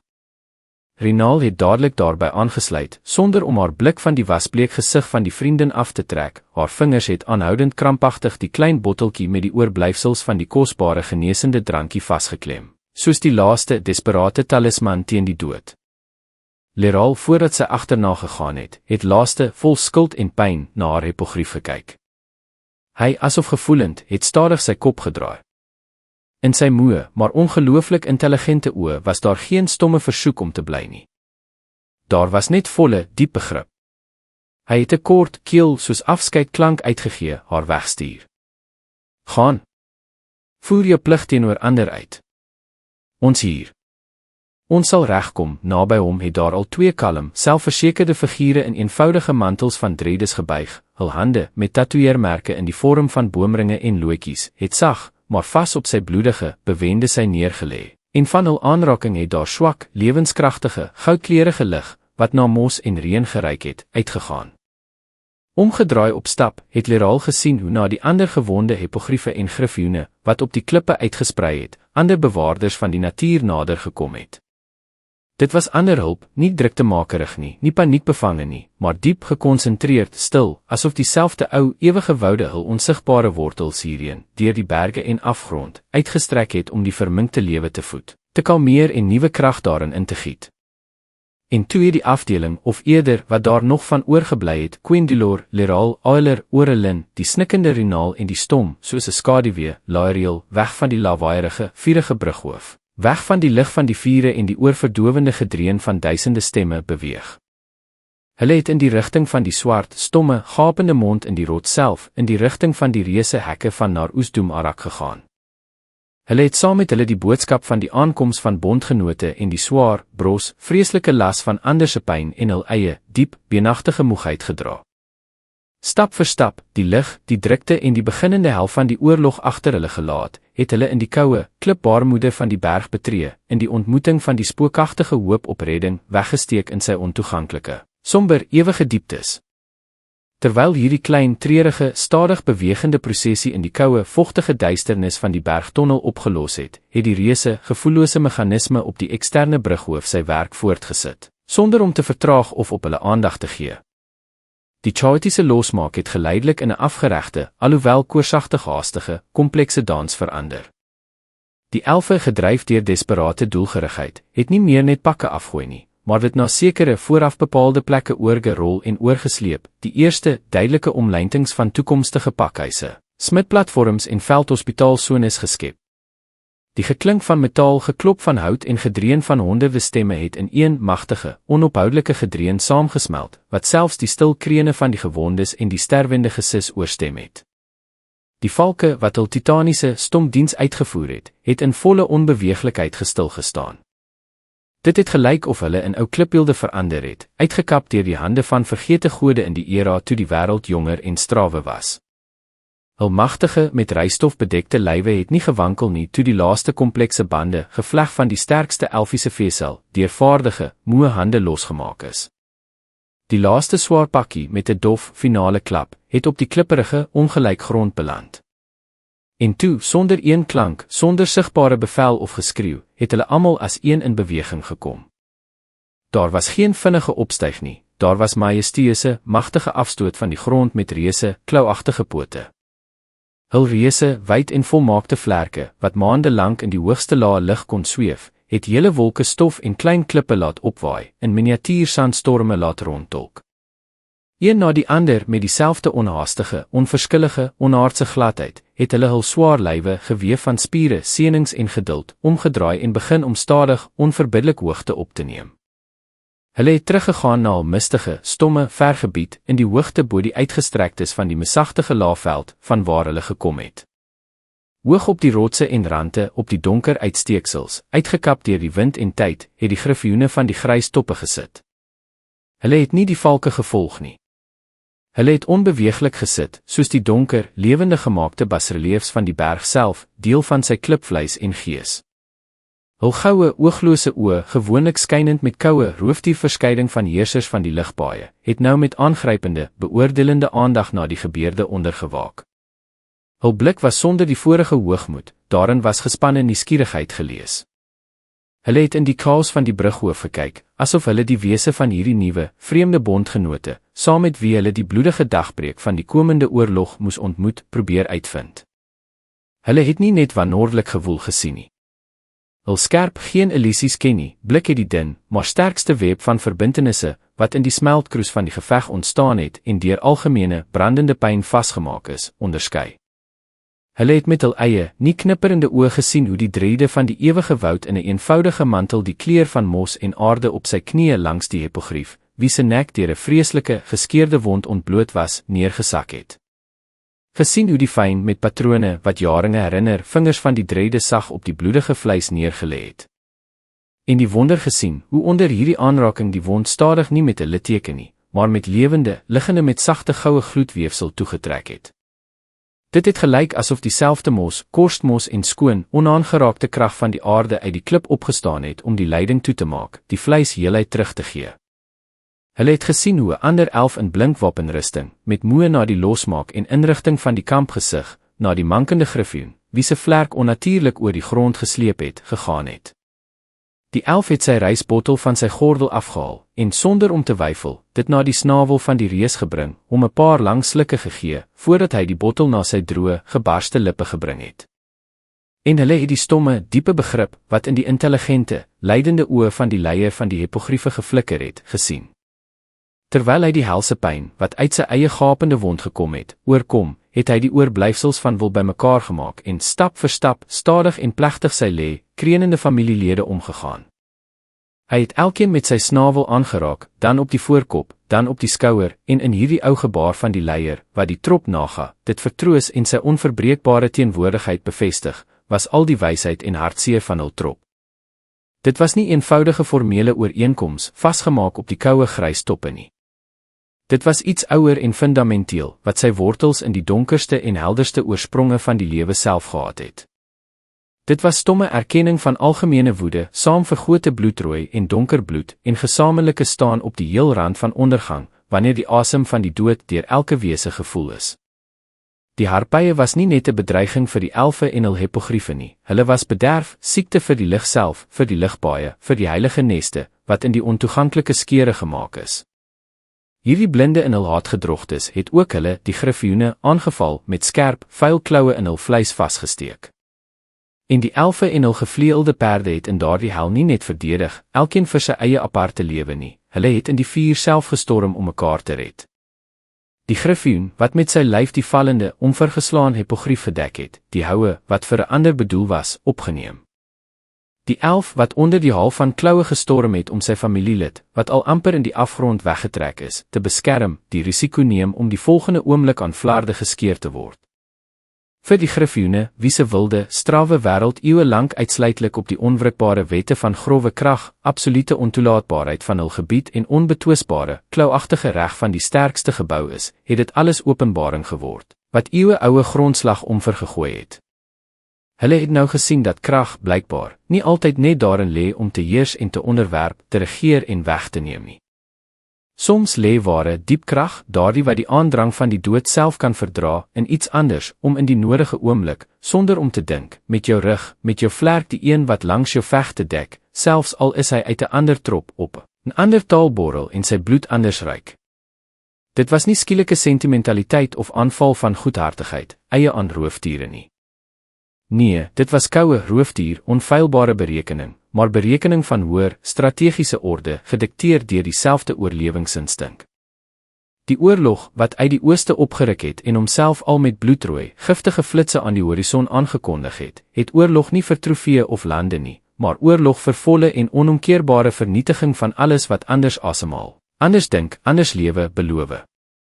Teen so absolute, blinde, allesverslindende bedreiging kon hul geïsoleerde, trotse, maar eensame kragbroos, soos die eerste ys op die lentestroompie, wat onder sy eie gewig smelt, blyk. Maar terselfdertyd, hierdie bros, uitleide geweef van pyn, moed en stom vertroue onderlinge hulp, tussen die elfe, hipogriefe en, nou al, hul gewonde familielede, dit het ander, onverwachte kans gegee.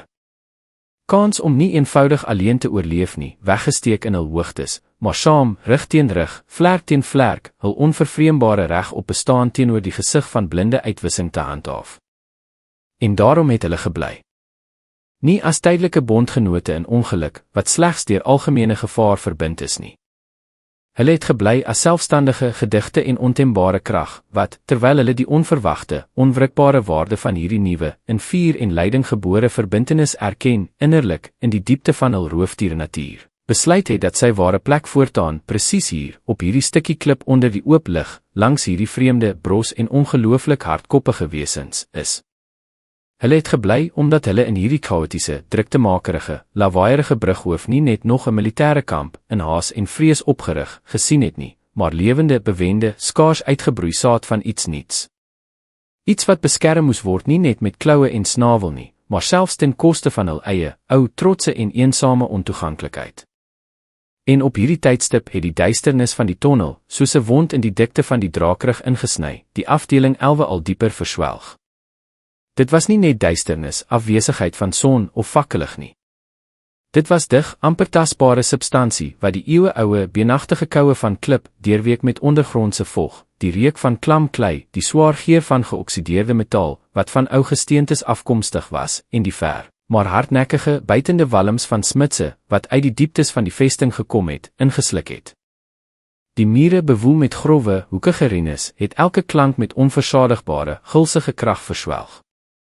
Selfs die swaar met heesheid en pyn asemhaling van die draers, selfs die geknars van hul stewels oor fyn klipgrys, selfs die beklemde krene het gedemp gelyk, asof dit van onder die dikte van die grond, uit 'n ander, dooie wêreld gekom het. Net plek met reuse tussenposes, het hierdie ondeursigtige duisternis eilande van lig versteur. Die lig van fakkels, opgesluit in swart, deur rook berook ysterkramme, met grove krag in die muur vasgeslaan, het die duisternis nie verdryf nie, maar net gulsige, ongelyk vlamtonge daaruit aparte, misleidende klonte werklikheid uitgeruk. Skielik het die gepoleerde eeue rand van granietkolom verskyn, het vog, wat op die klip uitgekom het, dof afgeweer, het verdraaide, maal skaduwees gedans, wat verleng en verkort het, saamgesmeld en in takt met die geknetter van die vuur geskeur het. Tussen hierdie skaarse brandpunte van lig het bodemlose afgrond swartheid, nog digter van kontras, gelê, waar stappe onseker geword het, en verbeelding bewegende omleintings in die leegte geteken het. In hierdie wankelende, misleidende skemer het hul treurige prosesie so spookagtige, stomme optog van siele, wat uit die skemer reik, waar daar geen son, geen liedere, geen warm hoop in die bors is nie, terugkeer gelyk. Leral het voorgeloop, haar stap het stadige, onverbiddelike tempo afgemeet. Haar rug, altyd reguit, trots en nie buigend, soos die steel van 'n oorlogsvlag, wat nie selfs onder orkaanwind buig nie, het nou onsigbare, maar vreeslike swaarheid gedra, waarvan selfs staalstawe buig en breek.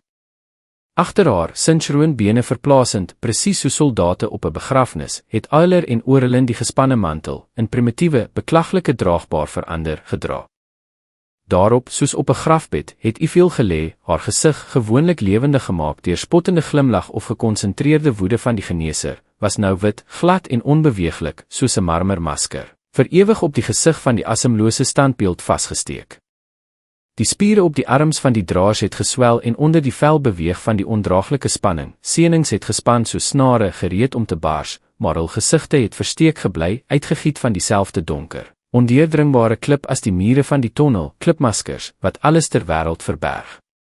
En moegheid, en wanhoop, en vrees. Daarin was net een ding gelees, yster, amper mal wil om vas te hou, en nie te val nie, nie hierdie bros vrag uit die hande te laat glip nie. Quendilor het langs gestap, swaar op sy eenvoudige, houtstaf leun by elke stap. Sy stap was stadig afgemete, maar nie bejaarde nie, gewigtig, plegtig, soos die stap van die opperrichter, wat die plek betree waar die finale en genadeloose vonnis van die lot al voltrek is. Sy oë wat die sonsopkoms en ondergang van hele eras gesien het die onderdrukkende, ou krag van die ondergrond sonder veroordeling, maar ook sonder die geringste spoor van vrees, net met koue, helder begrip van waar hulle almal nou ingegaan het, ingesluk.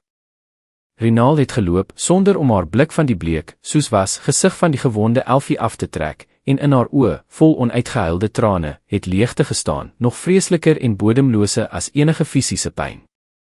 En die skaduwee van Laeriel het die optog stom afgesluit, absoluut stom, vervreemd van alles, asof haar ware wese, haarself te siel, daar op die deur ysige winde deurwaaide, met bloed oorstroom plato, tussen die asemlose lywe van die gevalle griffioene agtergebly het, en nou het net haar leë, aan die omhulsel gehoorsaam lyf in die tonnel gegaan. Dankie vir u aandag. Ons hoop regtig u het die boek geniet. Like en teken asseblief in om die volgende deel of hoofstuk te kry.